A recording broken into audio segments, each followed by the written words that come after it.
Hello, welcome to Power Conversations at RBL Bank. This is a special edition series where we aim to celebrate women entrepreneurship by being in conversation with inspiring women founders who will share with us their startup journeys. In today's episode of Leading Ladies, we have with us Adwaita Nayar, CEO Nykaa Fashion. Nykaa needs no introduction. It is today India's leading beauty turned lifestyle omnichannel retailer. It is also one of the seven companies that turned unicorn during the pandemic and one of the few companies that turned profitable very early on in its journey. Adwaita, a Yale and Harvard Business School graduate, is spearheading Nykaa's foray into fashion and has been one of its founding members since its inception. Welcome, Adwaita. Thank you, Devika. It's really a pleasure to be here and get to talk about the Nykaa story. Always really appreciate the opportunity. So, Adwaita, let's talk about the Nykaa story. Back in 2012, you were consulting at Bain. Your mom was a noted investment banker, and neither of you had any background in technology. So what made you choose an e-com beauty retail platform as your first startup idea? What is it that you were trying to solve for? And how has this journey been for you? Absolutely. So it's always fun to kind of reminisce back to 2012. So to be honest, I was working in the US, recently graduated from my undergrad in the US, and mom here, as you mentioned, she'd had a successful career in investment banking for 20 years or so, and had just this incredible itch to be an entrepreneur. And I remember so vividly back in 2012, all she would talk about is I want to be an entrepreneur. And from being a family of professionals and bankers, it's not that entrepreneurship was really in our blood per se, but I think, having led so many IPOs, she really saw the value of entrepreneurship and the types of brilliant businesses one could build.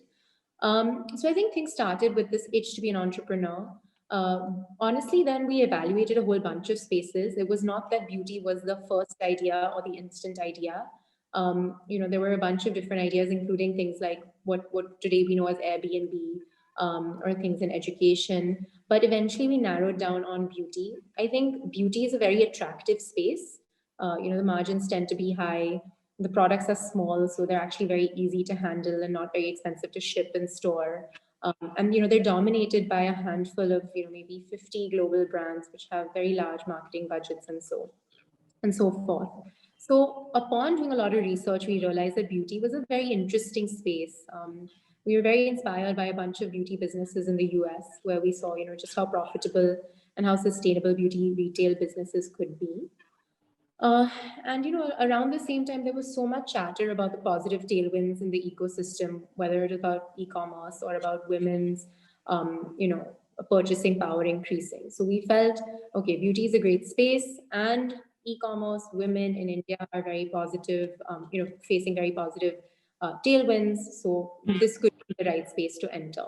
So that's really how we did it. I think it didn't stem from some great passion. I always say that between the two of us in our house, we barely had one or two lipsticks. Though now, of course, we have many, many more. So it wasn't some inherent passion, but more just the desire to be entrepreneurs, to build sustainable businesses, and chancing upon a very interesting space. Looking at Nykaa today, people would look at its success story. They would look at it being a unicorn, its large valuations, the funding it attracts. But back then, when you started, the beauty business was a challenging business. It was largely a touch and feel business, more inclined, like you mentioned, towards personal care. And we had very few brands in India. Further, the digital ecosystem wasn't what it is today. So I'm sure that with the highs that you have seen in this journey, there must have been a lot of lows as well. There must have been days that you felt challenged and you may have felt that, oh, I can't go on. Did you feel like this? And if so, what were your key learnings? And would you change something today? If you were to look back, would you change anything today?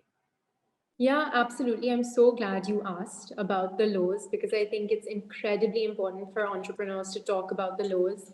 I think when you look at Nykaa now, success story, it sometimes it's sometimes easy to sort of lean over just how insanely difficult those first 2-3 years were, both professionally and personally. Nykaa is no exception to any other startup. It was a total nightmare. Everything from not being able to hire, not being able to build the right team.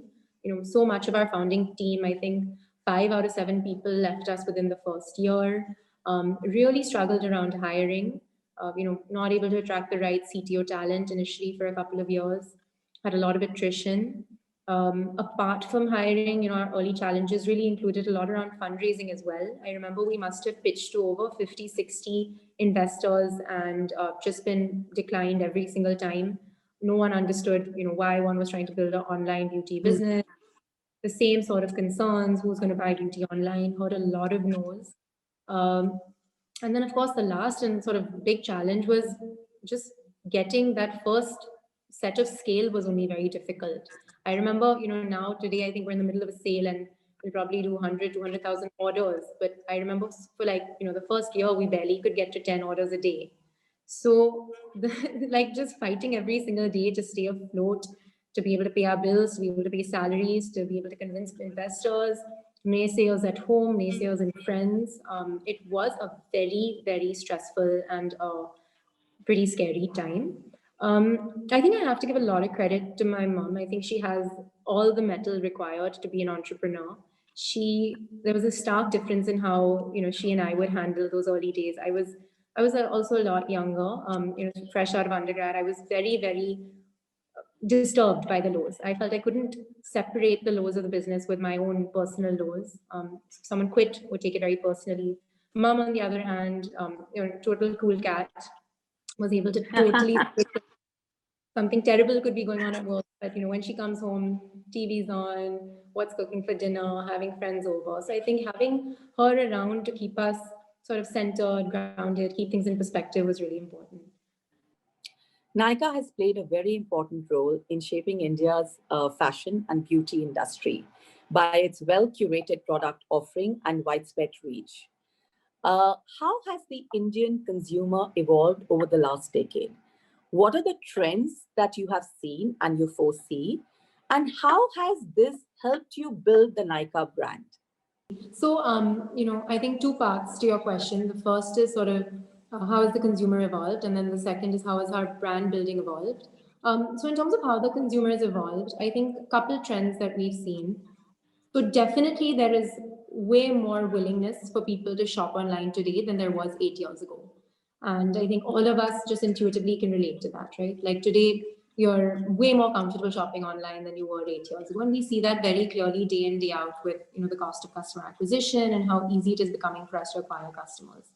Related to that, I think as people get more comfortable with online shopping, we also see women getting more comfortable with beauty in general. So if you see the types of products that were being bought 8 years ago versus the sophistication of products that are being bought today by the same consumers, you can clearly see women are evolving in terms of their beauty consumption. And we like to think we've had a part to play in that. So someone who was buying only kajal 8 years ago is today buying all sorts of serums and eyeshadows and hair straighteners. So it is definitely a more evolved customer. I think both Indians as a whole are evolving from a beauty consumption perspective, but like I said, I think Nykaa is also carrying them up that chain. I think one thing very interestingly that I wouldn't say has evolved, but has always really surprised me about the Indian consumer, really from the beginning, since 2012, is just how confident, powerful, opinionated the Indian woman is, regardless of where she's living, whether it's tier 1, tier 2, housewife, working woman, banker. We have always been really kind of touched and inspired by just how powerful the modern day woman is. And we see it day in, day out, the way they communicate, the way they communicate with us, what they ask from us, what they engage with us on, the kind of concepts that they're drawn to. They really do resonate with us being a very forward-thinking, challenging the status quo kind of organization. And to be honest, when we first started, we thought, I think just because we're sitting in Bombay and have a very modern take on things, let's not assume every Indian woman across the country does. But we were shocked and surprised that even in the smallest cities, the sort of the framework most women are thinking in are similar. So we actually traveled a lot across India 2-3 years ago to get to know our consumers better, opening stores across the country. And really, the women we met in Guwahati, the women we met in Bhubaneswar were way savvier than often the women meeting in Bombay and Delhi in terms of their perception and what they expect out of brands. So that sort of links me to your second question, which is how has our brand marketing evolved? So I wouldn't say it's evolved so much, but more that from day one, we've been very clear that we want to be an authentic brand. And I think that is how millennials expect to be it too. So by authentic in really two ways. One is we want people to know that there are a bunch of people behind Nykaa. We like to put our faces out there. We like for our team to be known. We put them on social media. They communicate our values. They market directly so that our customers don't just think of us as a faceless brand. Think of us as a set of women that they can relate to. And so we try to be very authentic in putting ourselves out there.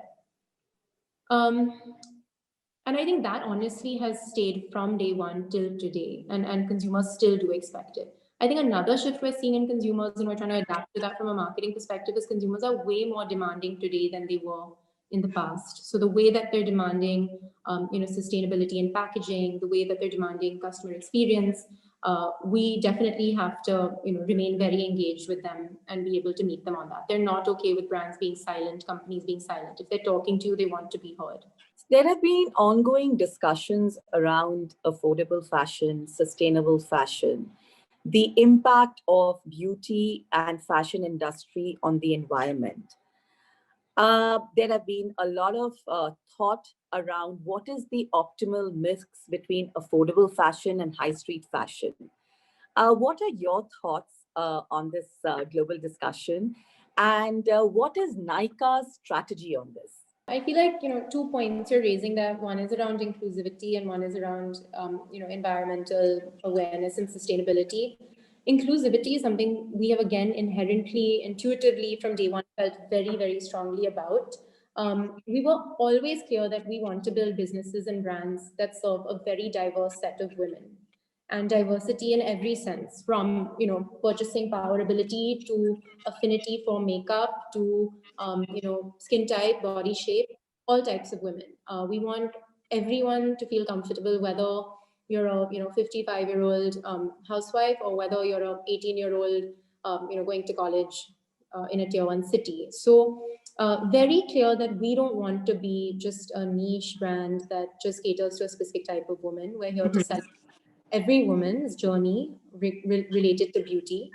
We're just here to sort of enable you. So if you're on a journey of skincare, or if you're on a journey of, wearing ethnic wear to work, that's your journey. We're here to support you. We're not telling you yes or no to either. So inclusivity has always been insanely important to us. And I think it's now become center stage globally, but really it's something we felt strongly about from day one. On the environmental piece, I think it has definitely become a very relevant conversation today. A lot of research shows that Gen Z, millennials are all looking for brands where they feel that there is attention being paid to the environment. And so we're trying to work a lot in terms of our packaging and in terms of just our operations to really deliver and make our customers proud in that regard. I think there's still some work to be done there. So Adwaita, that brings us to the burning question of the last few months, the pandemic. How has the pandemic impacted the demand and the supply chain for Nykaa, as well as its profitability? Has it affected it? Yeah, so absolutely. I think when it first hit, there was definitely a lot of back and forth within the team. It did cause some amounts of angst because it just caused a lot of uncertainty. But I feel fortunate to say that we've really emerged well out of the pandemic. So I would say there are 5 or so trends that we've noticed during the pandemic. So the first is that, the growth has been incredibly strong. So I do think that there are 2 conflicting trends currently during COVID. The first is people who would otherwise be offline shoppers are coming online. So as an e-commerce player, we're definitely benefiting from that. And the conflicting trend to that, of course, is that people are spending less. However, I think for Nykaa and Nykaa Fashion, the former trend is really what's powering us, So both businesses, fashion and beauty, have shown tremendous growth. I think fashion has grown 6x from before the pandemic to now, and beauty has grown an incremental 20. So growth has been strong. I think, more anecdotally, a couple of trends we're seeing is there's a premiumization trend. People are spending more online. So if, they used to buy 5 items, now they're buying 6 items in a cart. If they used to spend on, slightly cheaper products, they're now spending on slightly more expensive. I think it's related to, the conflicting trends I spoke about earlier. We're also seeing category shifts trends. So makeup has definitely gone down, skincare has gone up, festive wear has gone down, bridal wear has gone down, casual wear, leggings, lingerie has gone up. So those are sort of just hardcore business trends. I think the pandemic also forced us to be really innovative in our supply chain, and we have 75 stores, but the pandemic forced us to think about how do we integrate the inventory of our stores in our online business a bit better. So now we service a lot of our online orders using our store inventory. So that, I think, sometimes a crisis forces you to be very nimble and improve your business. So that was a positive trend. You spoke about your offline stores, Adwaita. You started as an e-com player, but of late, we see a large focus on opening of physical stores. You have 75 of them across India today. So is it very important in India to have a physical presence in order to drive growth? And if so, what is Nykaa's strategy, long-term strategy on this? Yeah, so we thought long and hard about offline stores before we entered. So we really started our offline push in 2015 in a big way. And back then, again, 100 questions about why would you go offline? Like return on capital is so much worse. A lot of naysayers again.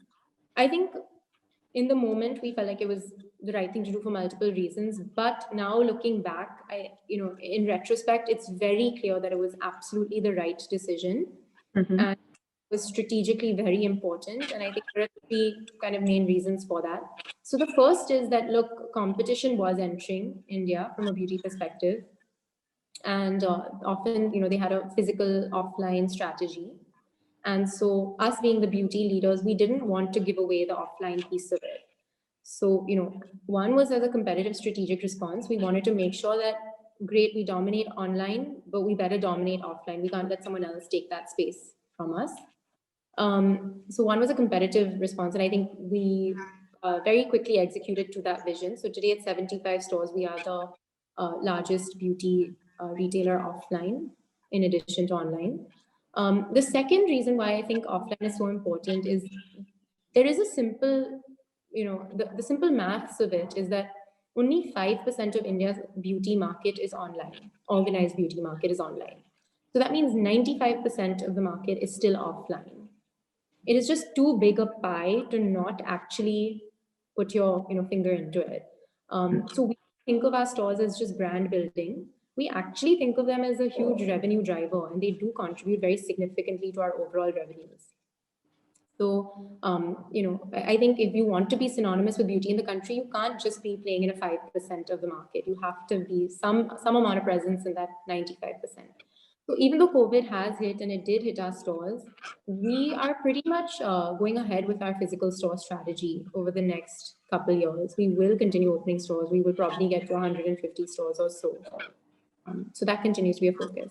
And lastly, the store strategy from a strategic perspective, on our website, we have a whole bunch of very premium brands, whether that's a Bobbi Brown or a Dior or a MAC or a Jo Malone. A lot of these brands do exceptionally well offline. And so, for those brands, our offline stores actually become sometimes even the majority of the business we're able to give to the brand. Right. Since this is a Leading Ladies series, it would be remiss of us if we don't talk about women leadership. What is your leadership style, Adwaita? So, I thought long and hard about, I've always cared a lot about leadership, culture. I actually went and did my MBA in between at Harvard. And really at Harvard, I met a couple of professors who really inspired me in terms of leadership. So there are a couple of statements that I always go by. So, to be honest, I always found it hard to imagine that I would spend my career sort of selling products, and that to products that I don't necessarily use so much. And I thought, what can really motivate me about this role? And at HBS, I met a professor who actually told me that management is the most noble profession there is, because you get to influence the lives of the people who work for you. They give you 10 to 15 hours of their day. That's more time that than they give to anyone in their family. And their overall sense of well-being, motivation, and general, happiness and fulfillment really comes from so much of what you do as a leader, and how you guide them in the workplace. So, that has been really a pillar in terms of how I think about leadership. I do think my first and foremost responsibility is to my team, and really helping them feel fulfilled. And so, with that, I personally follow a form of servant leadership, where you are here to serve your team. You are here to shy away from the limelight, but give your limelight to your team to help them succeed, to unblock them, to take the criticism away from them, let them shine. And so that's something I bring to the table every day. And frankly, it gives me a ton of purpose. And when I oriented myself to this form of leadership was when I finally really, really started enjoying my time at Nykaa. I do think it's a really great privilege and pleasure that I have at this age to be able to lead very large teams. And thinking of it more as me serving my large team is something I get really excited and motivated by. Great to know. So, Adwaita, your mom is one of India's leading ladies of the corporate world. What is the one piece of advice that she has given you that you hold dear? What is the one piece of advice that you would like to give to budding women entrepreneurs who are about to embark on their startup journeys? So I've often been asked this question, so I have an answer. Uh, I love this advice that she's given me, since we started working together 8 years ago, which is, stop trying to be perfect. You cannot be the best at everything at any given point in your time, in your life, and be okay with being average. She actually tells me, be okay with being average. And she says that as your life gets more complicated, I recently got married a year or so ago, moved cities, and as you start having a family and such, she says that you simply cannot be the best. You cannot be the best at work and in your relationship and with your family. So just be okay with being average. And it took me a long time to internalize that, because I think, when you're in school and in college, you're so used to being a perfectionist, being a really star performer. But having your mom, someone you really respect and admire, literally advise you day in, day out, yeah, be average. Like, you don't every presentation, you don't need to crash every presentation. You don't need to be the perfect wife. You don't need to blow out every birthday. You don't need to do everything perfectly, because you're going to burn yourself out, has been really, really encouraging to me. And I've seen it with her. I mean, she has, in some points in her career at Kotak, she was totally disconnected from our school work because she just had to focus on her work. But then there were other times, like when we were applying to colleges in the US, where I noticed that she totally put her work on the back burner to make sure that we got into the right schools and helped us. And I don't hold those times against her where she wasn't present, because I think net, you look at your parents' contribution more holistically. So I think as I'm growing up, I'm realizing that that's one piece of advice I hold very dearly.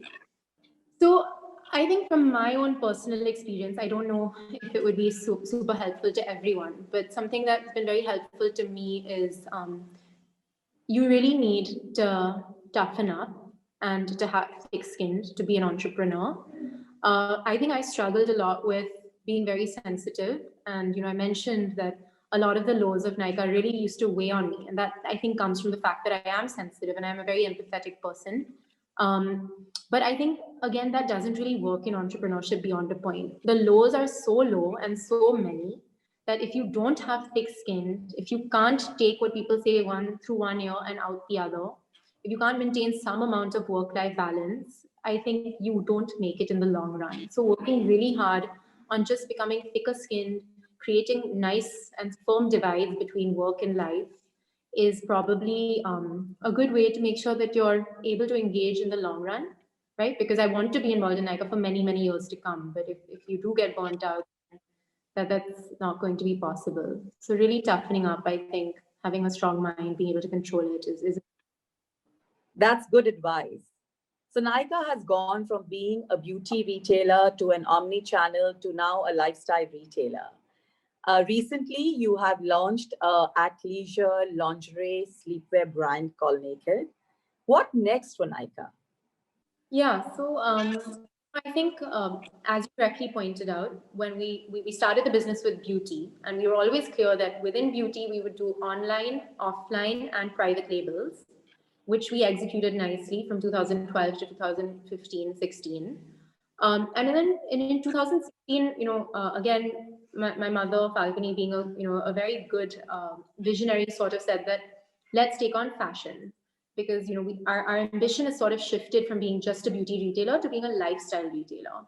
And so fashion is going to have a complete life of its own.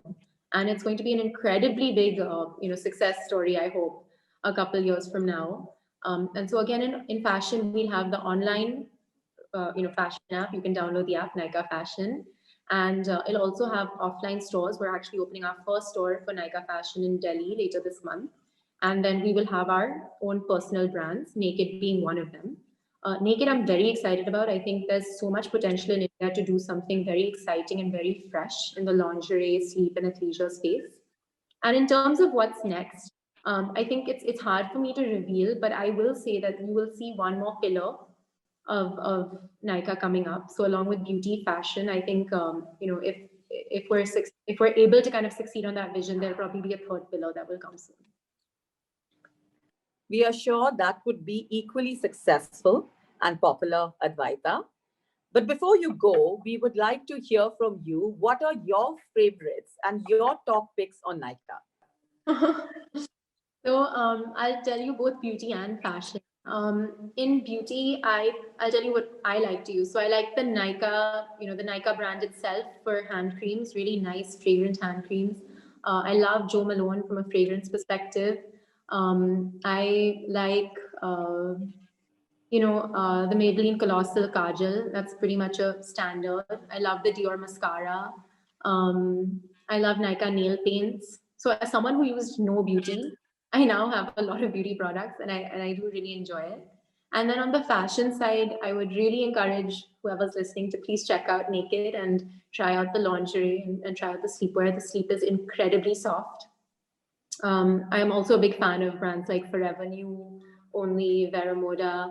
On the Indian wear side, we've brought some amazing niche emerging brands, Jaipur, like Ambrati and Acho, which I've really been enjoying, just for casual, fun, light, festive wear. Great. Wishing you and then the entire team at Nykaa all the very best. Thank you so much for being in conversation with us today. Thank you so much for having me.